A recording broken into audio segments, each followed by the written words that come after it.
maybe, that's gonna be like, no, you don't want to go, right? Yeah. Like if No, you you got to say yes. if you tell your girl maybe, if you tell your wife maybe on something, doesn't she kind of feel like you don't want to go? Especially for axe throwing, and you ain't never went axe throwing. So a maybe is for sure like, nah, you don't even want to go, dog. Yeah, I gotta say yes. I'm saying yes. I said yes. He said yes, ladies and gentlemen, Yes live to on the the live axe stream. throwing. Yes, dude, I'm going axe throwing. I gotta look tough. I gotta go practice.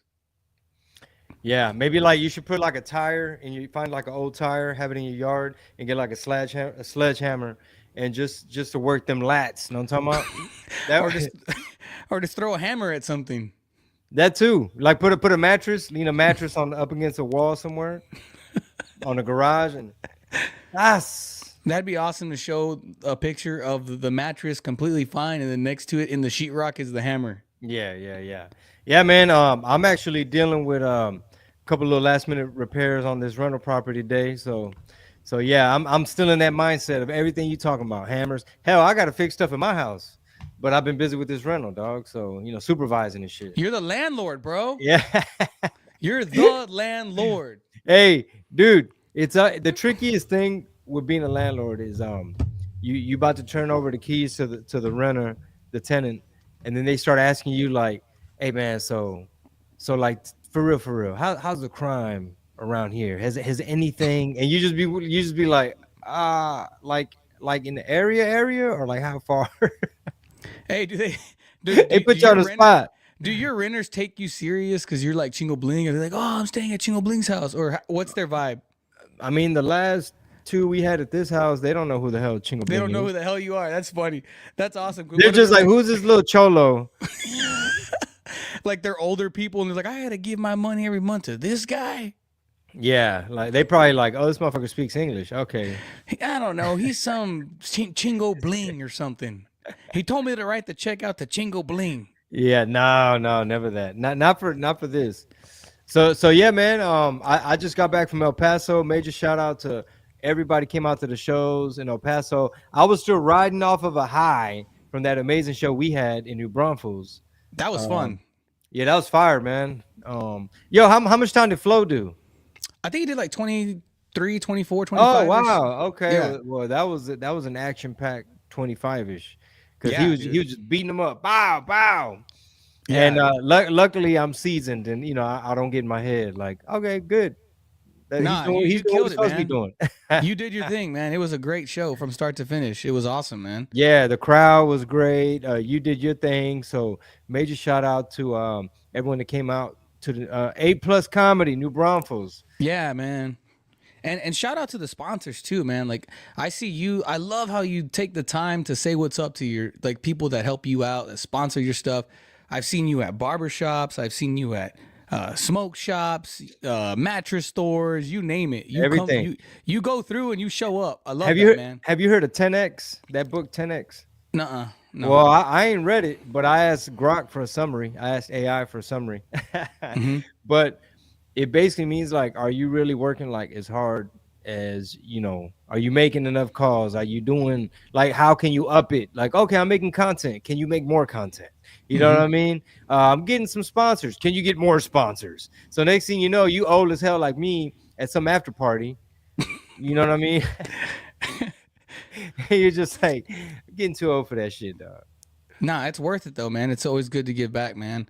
And shout out to the sponsor for today, sponsoring the stream. They sponsor all the shows that we've been putting together here in New Braunfels. Huge shout out to Go Green Botanicals, man.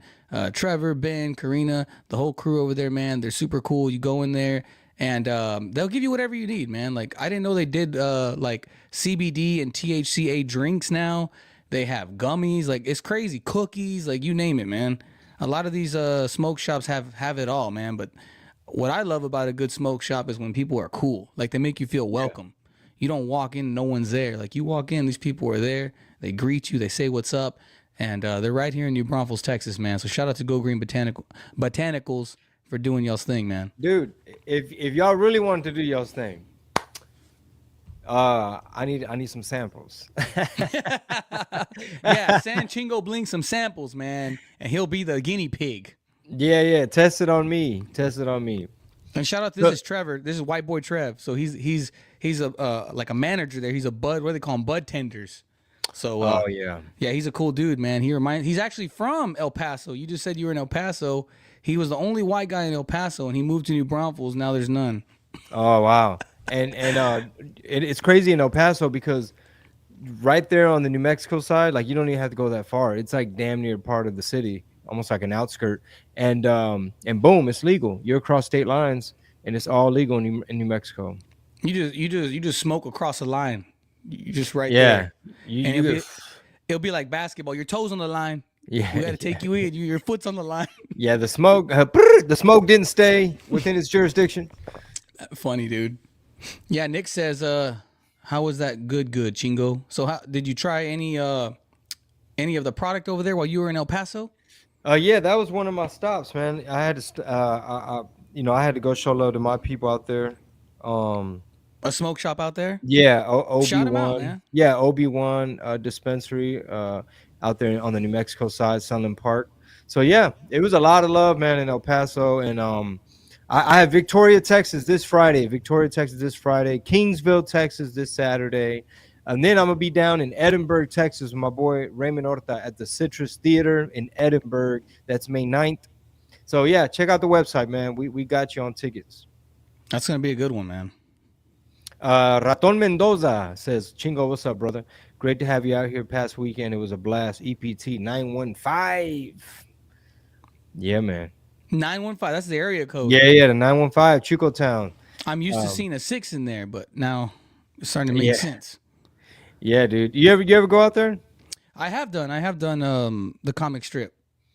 I The did historic- Teachers Gone Bad over there, and I featured for Mario last year. It was in December. We went out there, and I love those El Paso crowds, man. It was one of those shows you end up like hanging out with people after the show, saying what's up. Then you end up at IHOP with fans. So it was Yeah. really cool, man, to Oh, break man. bread with the people. Dude, if you're in El Paso, you got to end up at El Cometa. Oh, really? I haven't had that. What is that, like a same kind of spot? No, it's not. It's not like a diner. It's basically late night tacos. They stay open. They got security out there. They'll have some dude in the parking lot with a telescope With the telescope. saying, "Hey, man, you I want to ate see there. this? You want to The see creepy- Saturn?" The creepy telescope guy. Shout out to the creepy telescope guy, man. Yeah, in El what's Paso. up with him? Because it sounds like he want to get you in the van. He wants to get you. He wants you to look through the scope while he's scoping out your girl.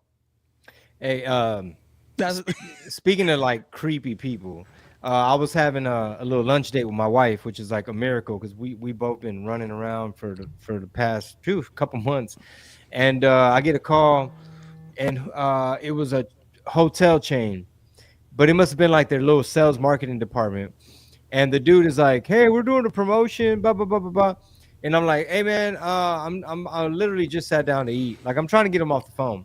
He's like, "Oh, you don't? Yeah, you don't have time for like a couple minutes while you eat?" And I'm just like, "Ma'am, I'm here with my wife, bro. Like, we about to eat. I gotta hit you, like, hit me back type thing." All right, well, enjoy paying retail on your hotel stay. Da da da. wow. That dude came in with he was cold all of a sudden. No, he literally was like, he pretty much cussed me out with that one. He's like, "Enjoy paying retail because I'm trying to help you out on these hotels." It's like, bro, I'm over here with my vieja. Man, he got toxic on you. Yeah, dude. Have you ever done any of them kind of jobs, like door-to-door sales or? Oh, dude, like I would. telemarketing?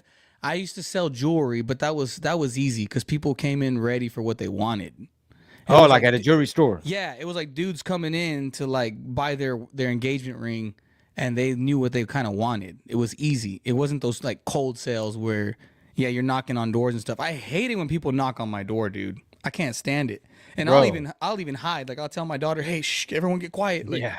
they're there, and Yeah. they'll stay there, dude. They'll be whistling, kicking my rocks, like they're there. And sometimes, like a lot of times, actually, my garage door's open and my car's out there, so they know I'm home. So then I gotta peek out of the garage door to make sure they're not stealing nothing because they're pissed because I didn't come out. You know? Have you heard of West Telemarketing in San Antonio? No. Bro, this big old telemarketing spot, bro. I think I might have been like a senior in college. And if I'm not mistaken, that's around the time where my homegirl in class, she was telling me She's like, hey, I got a job, and we all over there working at West. And I'm like, what do you do? They're like, well, it just depends what product you selling and what department. And dude, long story short, I lasted like maybe a week. Like, I don't even think I made it to 10 days or 2 weeks. And it was horrible because it would auto dial, right? So a name would pop up on the screen. It'd be like, ring. They answer, you're like, hello. Well, do you have a moment to talk about like whatever the hell you're pushing? And then they're like, we're having dinner, pal. Like, take me off your list. All right, sir. And you're like having to read the script. Yeah, but like you said, it's one of those jobs where it's calling and you just wait, right? Yeah, and you don't get a break. So as soon as they hang up on you, the next call coming. May I speak to Michelle Puga? Yeah, they're just were you working out of your house or were you at a call center? At the call center, big dog. Damn. And then check this out. Also in college, this might have been senior year too. There was this same thing, right? A homegirl that's like, hey, we got a job. Oh yeah, where y'all working at? And they were like, oh, it's easy. We selling siding. And we're like, what you mean selling siding? It's like, we hop in the van, like you meet at their office, hop in the van. They go hit like some neighborhood in like, what is it, Johnson or Universal? What is it, Judson? What is that area called? Judson, Universal City. One of those like type of areas, right? And then the van, it'll have like 7 or 8 of us or something. It's like, all right, y'all two hit that block, y'all two hit that block, y'all two hit that block. And then, how old were you when you were doing this? I was probably like 20. Okay. And well, here was a good thing. You got guaranteed like pay for the hour. And then if you were lucky to have your siding job go through, then you get a little commission. But you're not even really the salesman. You're just setting up the appointment for the actual salesman to come in and close the deal. You were the pre-salesman. Yeah, I was. This is how it goes, right? It's like you knock in, they come out, like, what the hell do you want? And it's like, oh, hey, ma'am, sorry, I noticed you have some damage there on your soffit, and they're like, oh my, it's like, but don't worry. Dude, it was so terrible to the point where like, and it was 2 of y'all. Well, it'd be like a whole van full of us, and you hit one side of the block, they hit the other side of the block. So y'all split up like Scooby-Doo and shit, and meet at the cul-de-sac type shit. And it was so horrible that I literally was just focusing on like my DJ music aspirations. So like I would fake pretend knock because I was still getting my guaranteed hourly rate. I would fake pretend knock, but then I'd like walk to the next house, and meanwhile I'm calling like Rap Lot Records or somebody, Rec Shop Records, try to get like posters sent for the radio. And then I'm telling my buddy across the street like, hey, nobody was home. He's like, really? All my people are home. I'm like, yeah, nobody's home on my side. Would you do the sound effect when you're not?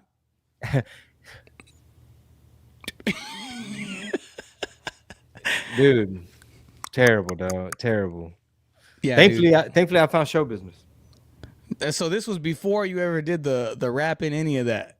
I mean, I probably had like a couple DJ mixtapes and maybe like a radio show and maybe a rap or 2 recorded ever.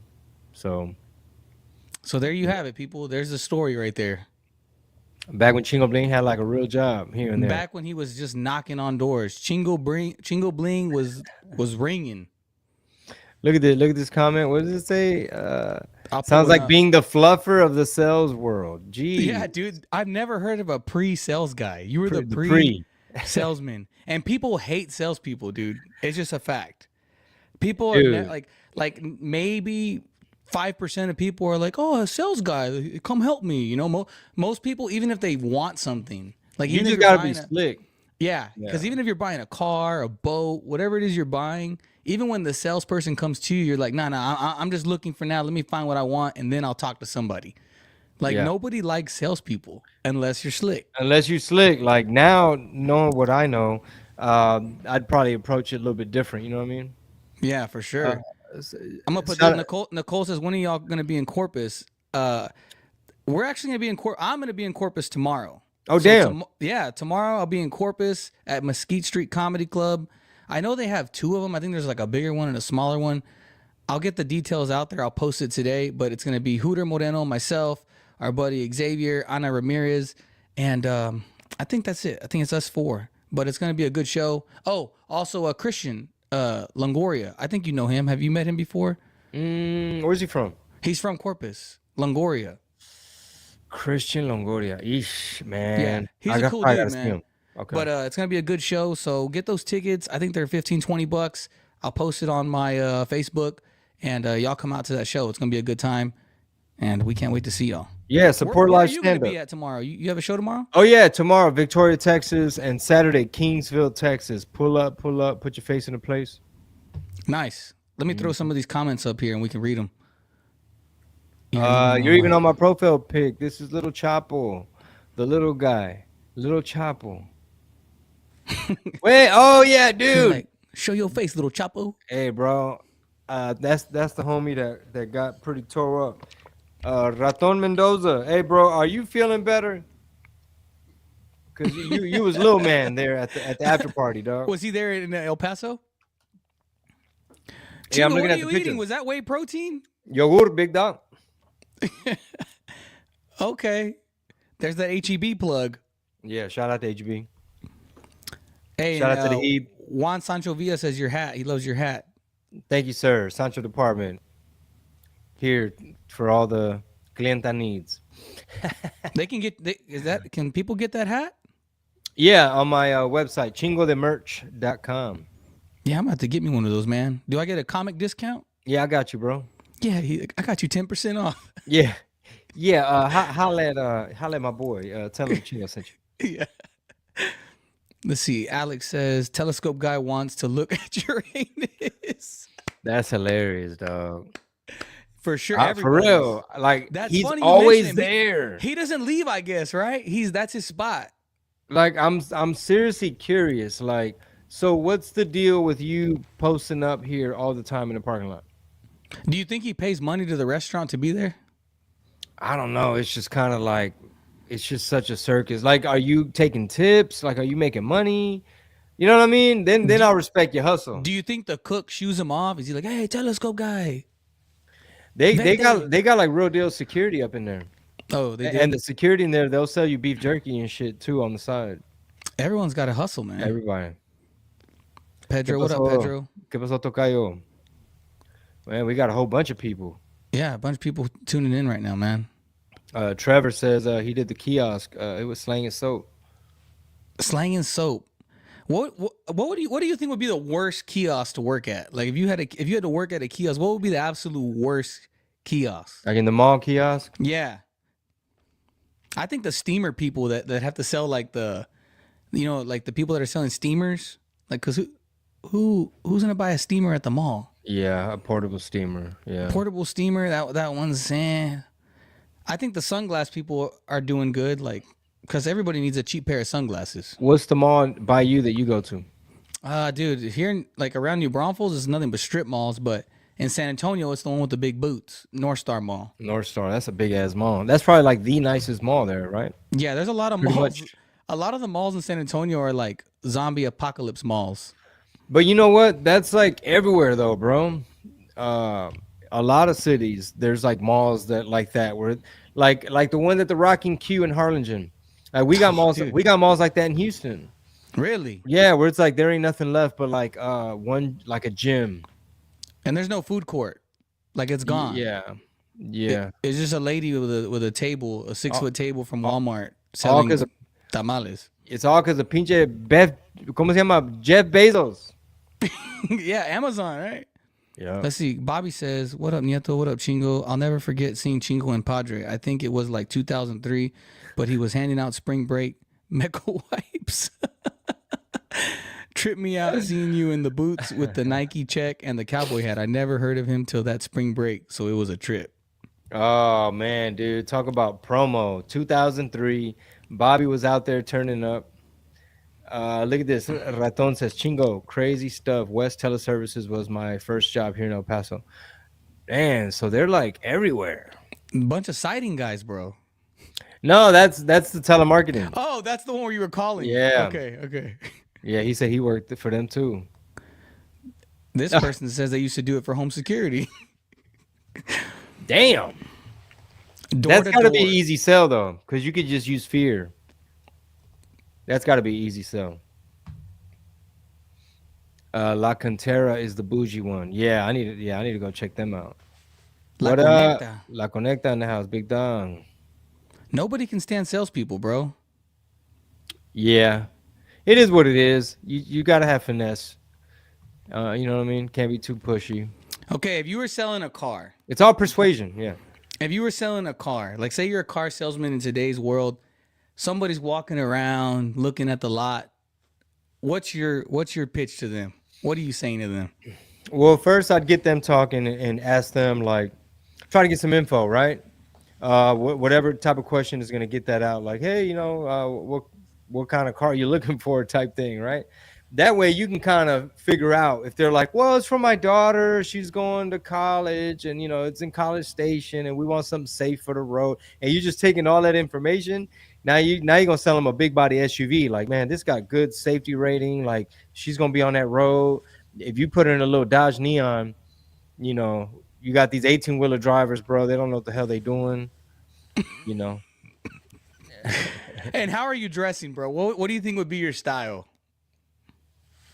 If the boss said, "Hey, Chingo, wear what you want to wear," what's your attire? What are you Let's wearing? see. If I was in my salesman role, I'd probably have one of those like fisherman shirts that they be wearing in Corpus a lot, like an SPI. The Magellums or whatever. I'll be dressed like Steve Trevino in that bitch. Let me put on a Magellan. Just because you come across as trustworthy and easygoing. You're kind of like, hey man, I'm not even trying to sell you nothing, dog. I'm really just trying to really my main thing is fishing. I'm not even here to be pushy, bro. Like, I'm just can't wait to take my kids to the beach, get some sun. But yeah, anyway, about you, you really don't want that electric vehicle because people get anxiety. Let's come over here, and then you solve their problem. It's kind of like a casting director for a movie. They need to solve the problem of like casting people. So you got to present yourself as the actor that's going to help make their job easier. Yeah, And that made no sense. It's almost like you play good cop, bad cop. Like the bad cop is the dealership, and you're the good one. That's like you're the Robin Hood, bro. And that's how that's how I am as a landlord. It's like you keep it cool with them only up to a certain point because you don't want them to think it's a buddy situation where they could come with like bullshit excuses. You know what I'm saying?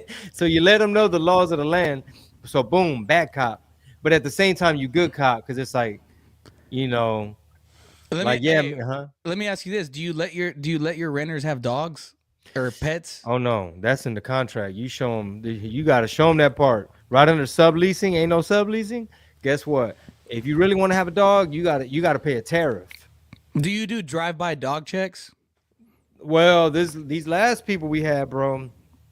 Yeah, once they made it clear that they weren't about the rules. And they just said, fuck it, you're going to have to get us out of here one way or another. That's when they start showing that they got a dog. And by then, it was already out of my hands. That's funny. Like they use the dog as like to throw shade at you. We're like, we've had a dog the whole time. And it's a big dog. We've had the dog. Yeah, that's messed up, dude. Then had a dog. We hit him all the time. Dude, this is a good question. Well, Ray says, what's up? What up, Raymond? How are you? Hey, what's up, Raymond? Hey, check us out live May 9th, the Citrus Theater. Chingo Bling and Raymond Horta. Is that an SPI or where is that at? Edinburgh. Edinburgh. Okay, cool. Edinburgh, That's gonna be a May dope 9th. show. Raymond and you on the same show. That's fire. Oh yeah, can't wait. And I'm gonna do a quick little music thing on my set, so you don't not want to miss it. That's gonna be cool. Look at this question. You want to answer that first? I'll read it, and this is cool because I think we have a good amount of we have people watching, other comics watching, and so this is cool. Everyone chime in on this. I love this is a great question. Is it possible for someone who's not naturally funny to become funny as a stand-up? I'm a year in as an open micer. If you want me my honest opinion, is it possible to be funny as a non-funny person? Yes, because I feel like good writers, if you can write funny, then you can possibly be funny. You can work at the craft. You could be a funny stand-up comic through your writing. But as a comedy fan, my favorite comedians are the comedians that are just naturally funny. Because I've watched a lot of comedy documentaries and stuff, and I feel like comedy to me, and the comics that I enjoy watching are comics that are naturally funny. And it's like 80% the charisma of the comic and 20% say writing, you know. But comedy's so diverse. Like it could be the opposite. It could be somebody who is dry and doesn't have the charisma on stage and doesn't have as good of a stage presence, but they have fire writing, you know. How do you what's your opinion Oh on man, I strongly believe that it can be taught, it can be coached. Um, just kind of like adding on to what you said, like for example, vice versa. So if somebody has natural charisma and they make all their friends laugh at the diner and they have like viral TikToks and stuff like that, you may have to still coach that onto the stage, meaning like, dude, you're so funny off stage, or like, dude, you hold court at the Denny's and you got everybody going, you need to like take that onto the stage. And just like the same way, of course it always comes back to jiu-jitsu, the same way you can have like a coach and like a private lesson or go to a seminar, like you could literally teach an open micer some fundamentals, you know what I mean? Like if they listen, I mean, hell, shit, I got a lot of help. You know what I'm saying? So, you know, for example, if I took some improv classes, that's part of my toolkit. If I took some acting classes, that's part of my toolkit. If I attended a writing thing, that's part of my toolkit. You know what I mean? And you, Yep. if I'm used to being on stage rapping, not necessarily comedy, okay, you got to work that tool. And again, shout out to like all the comics. I mean, even like Raymond Horta, bro. Raymond Horta, he'll give me like a black belt private lesson and just give me his philosophy of how he approaches it. And then you could watch him, and then you get off stage, he might give you some tags and remind you of some things like, hey man, have fun, da da da. You know, remember whoop de woo, whatever, whatever. And then you're able to pull it off. Yeah, shout out. That's Mr. Miyagi right there. Yeah, shout out to like Rick Gutierrez also out of San Antonio. He taught me so many fundamentals and built me up from like a rapper turned comedian who's kind of hosting his show and bringing on others and doing characters and filling in the time, but working with seasoned comics all the way built up to where I can go last if need be. You know what I mean? I can like headline in a traditional format. And not necessarily have to be like, all right, I'm gonna do 10 and I'm gonna bring up midnight. You know what I mean? I'm gonna do 15. I'm bringing up Javi, and so on. And dude, there's some. I like that you said that because there are comics that are newer that try to skip. And I do believe that everybody's path is different. Don't get me wrong, but there are comics that, like you said, they're funny at work, and somebody gasses them up and tells them, "Hey, you should take a comedy class, or you should try comedy."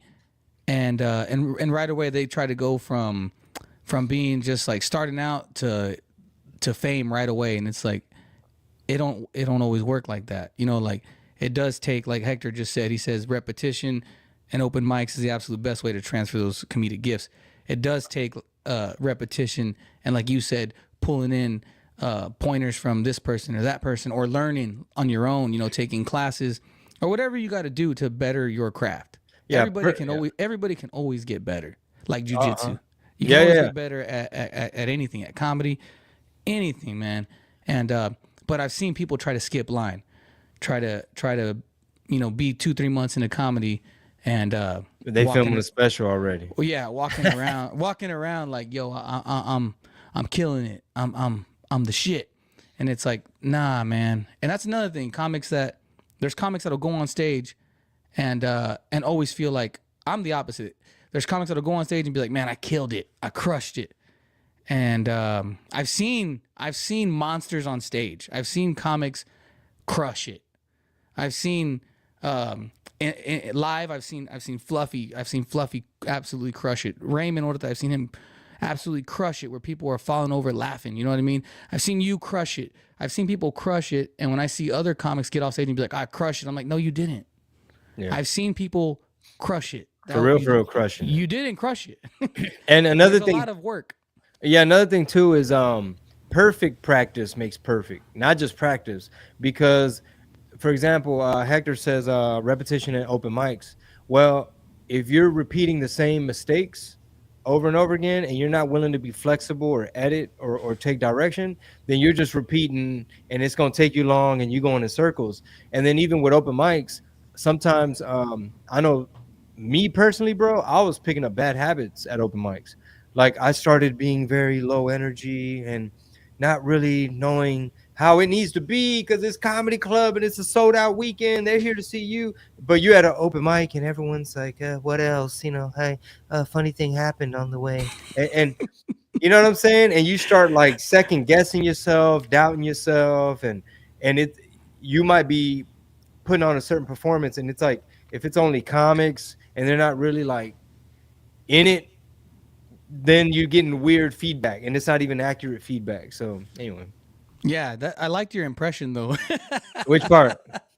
I liked when you did the open mic. Oh yeah, That was an Austin open mic that I just seen. Yeah.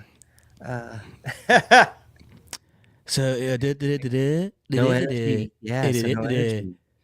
Yeah. I'm gonna say something shocking next.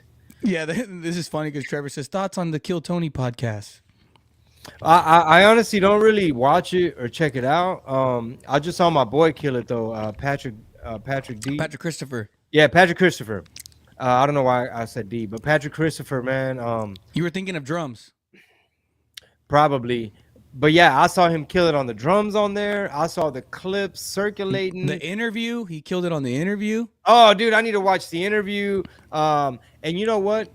Kill Tony gets the reputation of like weird mentally ill people that wait in line. You know what I'm saying? That wait in line and think they're comics or whatever. And it's kind of like a circus. But then you get someone like Patrick Christopher, who is like, nah, this dude's actually about to hit y'all with material, and he's like about to do real good comedy, and it's like really well executed. It's really really well written, and it's giving you what it's supposed to give you. And then it's like, okay, you see, guys, this is a comedian doing comedy, not like some weirdo with issues that's saying weird shit. That's fun to see when and shout out again to Patrick Christopher, funny comedian out of San Antonio. It's fun to see people that really work hard at it get that opportunity, because the Kill Tony podcast very entertaining. I like to see both. I like to see it all, but I would rather see comics go up there that have a good 1 minute, not just homeless people walking on the stage and doing just like they'll do the interview afterwards, so they'll bomb. And then the interview, Tony will ask them, so when did you start comedy? And they're like, this is my first time. So if you're not familiar with the Kill Tony podcast, they get maybe 7 to 10 bucket pools. They pull names out of a bucket, people that sign up. And a lot of times out of the 10, half of them are people that have never done it or are just trying it. And then the other half sometimes are people who are seasoned. There are some episodes where it is like 90% people who have not done comedy, and it makes for very shitty episodes. And they have regulars and other people that stop in to bring the show up. But it's really fun to see comics that, especially if you know them, get that opportunity. And I think it is a platform where comics can grow. You know what I mean? Like for exposure, to get discovered type thing. Like Patrick Christopher is one of those dudes that deserves to be discovered. There's people in comedy that deserve to get be discovered and grow their following thanks to the Kill Tony podcast. I had a friend, I'd always been against it, man. I had been against it for a little bit. I was like, man, I don't know if I want to go to Austin, sit there for several hours, sign up. It's a process, man. But I had a buddy, Jamal Coleman from Vegas. He's out of Vegas now. He told me, he's like, bro, but why wouldn't you try to do that? Because that podcast is the most popular comedy podcast out there, and not just comedy, most popular podcast in general. And you're gonna get within a day or two over 1 million eyeballs on you. You know what I mean? Like if they come out with a new episode every Monday, and by Tuesday, Wednesday morning, you go check it out. It already has 3, 4, 5 million views. So it's like, what other opportunity are you gonna get as a comic to have that many eyes on you and get to discover you? There's not. You know what I mean? Yeah. Like that's like a fast lane to people discovering you. Now, what sucks is if you go on there and bomb, because then it could have the opposite effect. Everybody sees you bomb, Yeah. That's why it's inspiring to see somebody like Patrick Christopher like just take advantage and just be so ready for that moment. You know what I mean? Like it's just a really inspiring, like just a proud moment of like, yo, that's how it's done. Like, dude, great job, taking advantage of that opportunity. For sure, man. Raymond said, "Who have you seen crush the hardest?" He's setting you up so you can say Raymond Orta. Oh, yeah, for sure. Raymond's like, that's like when my girl asked me, babe, who cooks the best enchiladas, huh? Yeah. Nah, Yeah. Raymond for sure, dude. I've known Raymond for over a decade, and I've done shows with him, clean shows, bar shows, theater shows. Doesn't matter. I've always seen Raymond crush the hardest, for sure. Raymond setting himself up for the spike. Yeah. Nah, I've seen Raymond crush hard. I've seen shout out to Bryson Brown out of Austin. I've seen him do pretty damn well. Blair Thompson out of San Antonio. I've seen him crush hard. Mario Salazar, crusher, man. There's a lot of crushers in Texas, dude. Yeah, There's even a lot of great comics. even like outside of Texas too. Like Darren Carter, he hits you with beatboxing, crowd participation, a flashlight. You know what I mean? He busts out a flashlight? Yeah. So he'll come out like pew, boom, boom, boom. He gets the crowd on his rhythm as he's beatboxing, and he's like moving it around, and then he'll kind of use it as a prop for some of his bits. He'll say like he looks like something about like Vin Diesel mixed with Jeff Bezos or something, and he'll do like a movie scene like, you know, he's good at all that. So he's good at sounds. Just like impersonations. just commanding the crowd, thinking on his feet. He'll have them do a thing. It's like, I love my women like I like mine, and they'll be like burritos. He'll be like smothered in my, on my face or something stupid. And then you got Greg Morton out of Toronto. Dude, he'll do a whole Vegas show on your ass.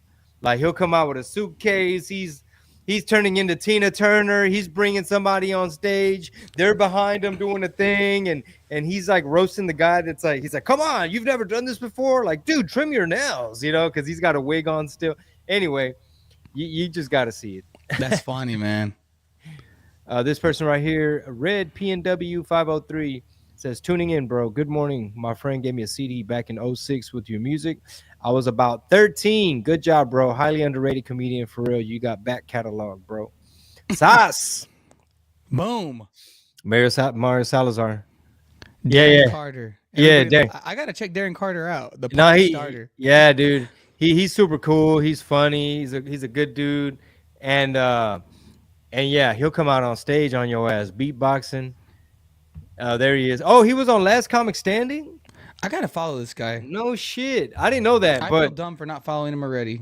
A lot of these Last Comic Standing folks, bro, they're just heavy hitters. I think Greg Morton was on America's Got Talent, I think. Or Canada Got Talent. I don't know.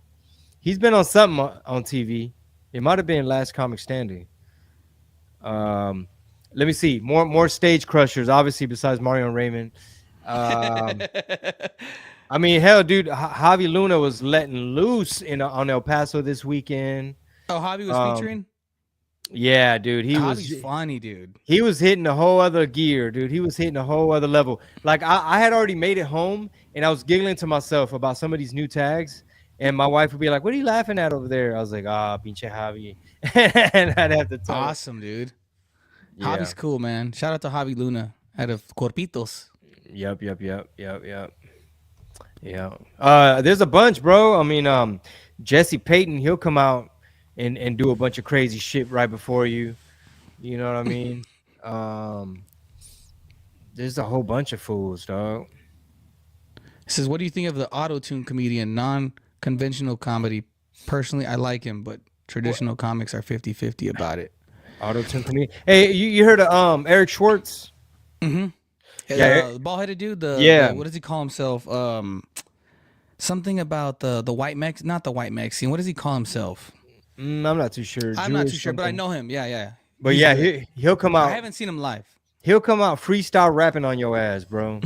and it's like, you better wake up. If you're backstage and you're next, wake up.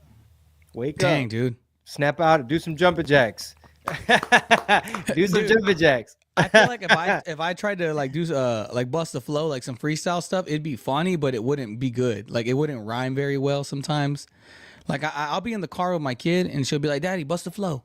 Daddy And doesn't flow. I'll start rapping and stuff, but it's not good. She likes it, but I think she's the only audience member that might. Like, I don't bust good flows, bro. Like, are you good at freestyling, or are you more of a writer? Yeah, I'm more of a writer because I mean, it's just like anything. It's like you might get lucky and you might be You're right. it'll be somewhat impressive where it's like, oh, it's rhyming. He's Okay. he's Hey, setting us up. What do He's you setting think us about up. this, bro? I've seen like viral clips of different podcasts and like radio shows putting like different rappers like Mexican OT and other guys on the spot and they kill it. But to me, I don't know. Like in my head, I'm like, what is that truly? Was it truly a freestyle, or was it No. like, was it bars that they already have in their bag that Yeah, they're just throwing out? You know what I mean? I mean, I'm pretty. If I had to, I mean, I don't want to like accuse anybody of like your shit's written. And that's okay. I think And- that's okay. I and think there's even- nothing wrong with it. I mean, first of all, off top, the one you referenced, Mexican OT on was it like the Five Fingers of Death? Was it the Sway? It was Sway, right? Sway what? Mexican OT was rapping on there with Sway. Okay, yeah. So, dude, yeah, he murdered, destroyed that shit. Like all the different beats they were putting on. You know, did he prepare? I mean, he's probably been preparing his whole life for that shit. Mhm. Is he probably a natural and he just has them memorized or whatever, and he's able to switch them up? Did they put him on the spot? Maybe. I know if I did some shit like that, I'd be like, hey man, give me a week. What's the beat? What beat are we doing? What beat are we doing? I'm gonna sit down. I'm gonna write it. I'm probably gonna get it mixed, and then I'm gonna come and prepare. I'm not gonna read my paper, but it's like it'll be like say you're the DJ, and I'll be like, all right, Chingo, you ready? Come on, man. You're supposed to be doing it, Josh. Oh, Yeah, hey, Chingo, act come like- on, man. yeah. All right, I'm the DJ. I'm like, Oh, right now? I'll be like, all right, we got Yeah. Chingo Bling here in the studio. Okay. Chingo Bling, are you ready? Shit, yeah. What beat we got, man? Put something on, baby. I might have something. And it'd be up. Yeah, that'd be the one. That'd be No, the one right there. It'd be like this. It'd be something corny. Hey, coming through right now. I could probably beatbox something for you, like boom, pts, boom, boom, tss, boom, Right tss, now. boom, boom, tss. Got a big white cup, big purple Aunt Jemima. Man, my teeth shine more shinier than shiner. Ask your baby mama who's the tamale most spicy. Be across the border in order to get. See? And it'd have been hella prepared and memorized. And you know when I learned that the hard way? I was doing a promo run in New York City, and one of the stops was Hot 97 Radio with DJ K Slay. And DJ K Slay. DJ, rest in peace. And it was like me and like 2-3 other artists, and they were like rappers from New York. So they already knew the drill. They knew to act like you ain't got nothing. Like, okay, that's how you feel right now, K Slay? All right, bet. Let me see what I got. And then they fucking supercalifragilistic, like, Yeah, they go off. like some badass written shit. And here I am from Houston, like, well, this is how we freestyle. So it was Yeah. like off Hey. the top of my head, it was like, you know, K Slade got the red sweater. What time is it? You know what I mean? It's 7 o'clock on the dot, and I'm in the spot. You know? he had all the props like set up in the studio for him. Yeah. He Hot brought it to- 97. He brought a box and was like, "Hey, I need you to put this clock up. I need you to put this little frog right Yeah, there. Put a 'cause I'm little gonna reference frog. all that. I'm gonna reference Yeah. the frog. And I'm Yeah. gonna reference the pencil holder right I there. brought my own props. Dude, it made me think. Okay, so like I saw this viral clip of Drake. Drake's in the studio, and they tell Drake, "All right, Drake, come on." They play a tune for him, and He's like, Drake "That's how you freezes up. feel?" He's like, yeah, you want to go to commercial? Yeah, You wanna Drake go to freezes commercial? up. Drake's like, Ha-ha. "Oh, Okay. All right. Yeah. That's how you feel. That's how you feel, Flex. Okay. And Drake kept being like, "Oh, here we go. Oh." Then what he say? He's like, "Time out, time out." Time out. Yeah. And then he said, "Can we go to commercial? Can we do it again? I gotta hit my writer up and see if." My notes. Yeah, I was like, "Damn, Drake really isn't a rapper at all, man." I mean, you know, shit. He's kind of on top right now, somehow, some way. Chingo, you're never gonna work with him. Okay, it's okay to bash him right now. You know, I mean, dude, he got my respect when he dissed the hell out of, or his writers dissed the hell out of Meek Mill. That was like what, like 5 years ago, maybe. Yeah, that's when I was like, okay, he not playing. But you hear we hear what you just said when you said when his writers dissed him. Hey, whoever it was, You're like, all whoever right, it was. that's that. They basically put the baby powder on his hand, right, to give him the slap. Yeah. They set him up. But yeah, I learned early on, like, it's just more impressive. That's just like, it's almost like that's the whole format of that type of thing, where it's like they got the mic hanging, and you just, it's like your business card. You're kind of like doing a demonstration. For sure. Chancla, that's Chancla. What's up, Joe? Chancla says, I only go on stage so people can listen to me because my wife won't. It's nice to have people to talk to. And there it is. Hey, that's about 85% of comics, dog. Yeah, unfortunately. But hey, if y'all wanna hear me talk on stage, Victoria, Texas, tomorrow. Tell a friend, Victoria. Tell a friend. After that, Saturday, Kingsville, Texas. This Saturday, so it's gonna be a fire weekend. Man, dude, and that Dodge City Saloon in Victoria, they're cool people, man. So that's gonna be a damn good show. Yeah, I had a real good set last time I was there last year. That's gonna be fun, man. Looking forward to it. Nicole says, I'm an artist. I don't enter contests because they say they want a freestyle, but every time I know the artist performing isn't doing a freestyle, but another one of their songs. I would tell people, I would be like, okay, like if I had someone on the radio or let's say, for example, someone kills it, right? And you can almost tell it's bars. Like they're just pre-written. I'd be like, all right, that was good. Now let's do another one. Almost like in comedy. Have you ever seen the comedy, a comedy show where they pull like topics out of a hat?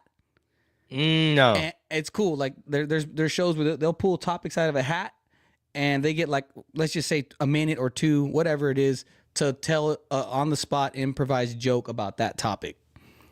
That sounds like that's a real good exercise, bro. Yeah, that's actually fun. I like that stuff because for me, I like to riff. I like to bullshit with the crowd. I like to have fun. So that's fun to me. That's fun for me. You know what? What's up? Real quick, like if we were doing like a comedian boot camp or like a private lesson. Class. Yeah, like a class, or like you say you were doing a private lesson with a like you're coaching an up and comer. That's a great exercise, because you would force yourself or the comedian to basically figure out your character, figure out your perspective, your angle, and keep the right energy, even though you're riffing, and have the right attitude on it, right? So it'll be like, whatever, cold enchiladas, like, and then you gotta like put your sauce on it. It's like you gotta keep that confidence, even if in your head I don't know if it's like bullshitting. It's like when I was a teacher, sometimes I wouldn't know exactly what I was saying, but I would just say it with confidence. And there was some lessons that I taught wrong. And then afterwards I tell the kids, hey, everything you learned today was wrong. Tomorrow we're going to come back. We're going to revisit it. I just taught you how to multiply fractions wrong. So tomorrow I'll teach you the right way. So just forget everything you just heard. Yeah. But like with comedy. Yeah. Thanks for buying what I'm selling. Right, exactly. That's funny, dude. That could be a bit right there. What, teaching the kids the wrong stuff? Yeah, like that. But you got to sell it with confidence, and that's what I did. I love Raymond, dog. Raymond's funny. He's like the perfect in volleyball. He'd be the chick or the dude that bumps it or like sets it. What's the worst you've ever bombed? The worst I've ever bombed was at a Christmas party with Raymond. We did a Christmas party for it was for like a educational organization that helped kids that were here illegally, like help them like with schooling and stuff. And I bombed, bro. And I remember, like, I don't know if you ever bombed where you're looking at the sidelines like, somebody please help. Like, and were you a beginner at this point? No, dude. This was like 2 years ago. Damn. And what's funny is the night before, crushed it. I crushed it. We had a private party for this dude, Tony. Really cool dude. We do it in his backyard every the past 2-3 Christmases. Crushed it, man. I'm like, we're on top of the world. We just crushed it. This dude tipped us hundreds of dollars.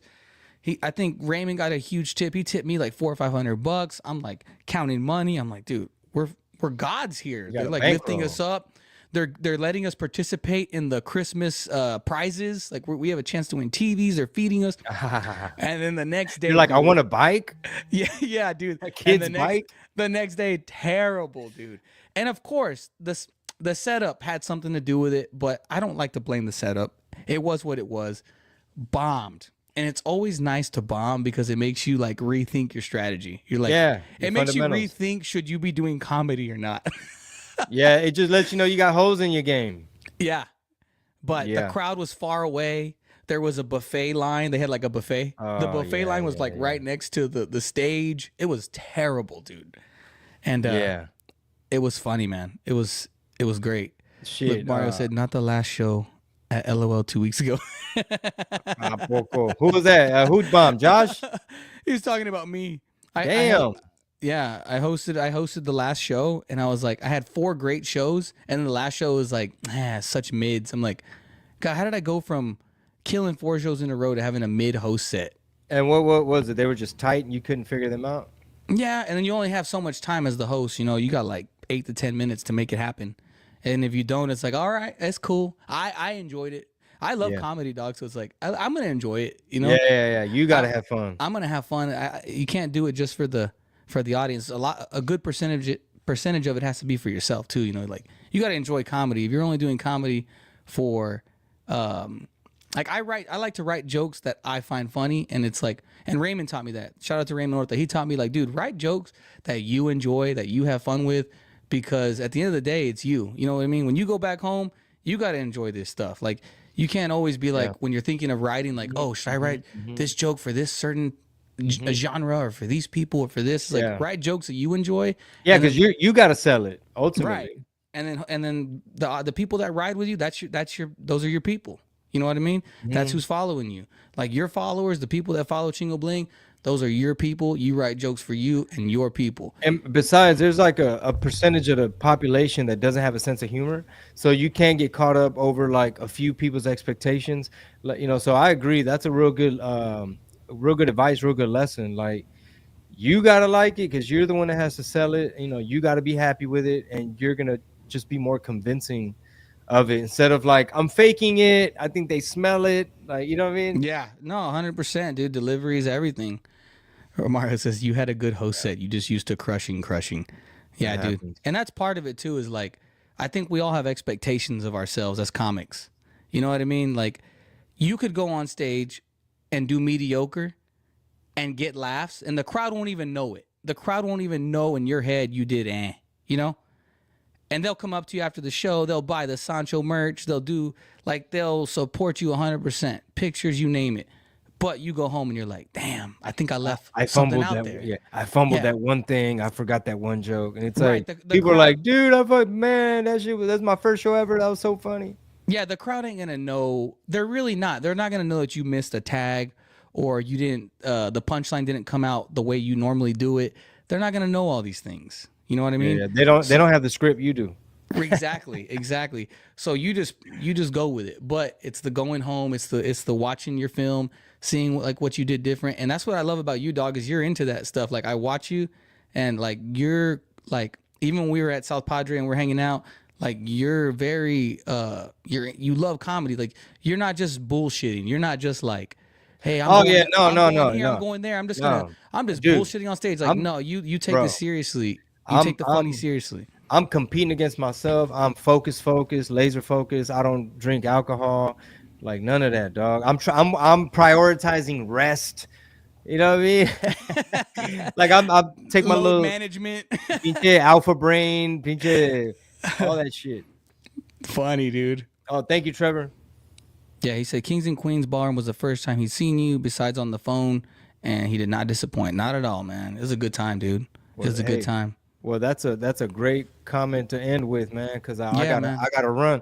Yeah, we're gonna bounce. Yo, appreciate y'all tuning in, man. We're gonna be going live way more often. So y'all catch me out in person in Victoria, Texas tomorrow, Kingsville this Saturday. And for myself, guys, tomorrow we're gonna be in Corpus Christi. I'll post the flyer right now on my Facebook, and I didn't announce it today. I want to wait, but I got some big news coming for myself. I appreciate everybody that tunes in. Thank you for watching the stream. Chingo, always a pleasure, man. Thanks for hanging out with us today, dude.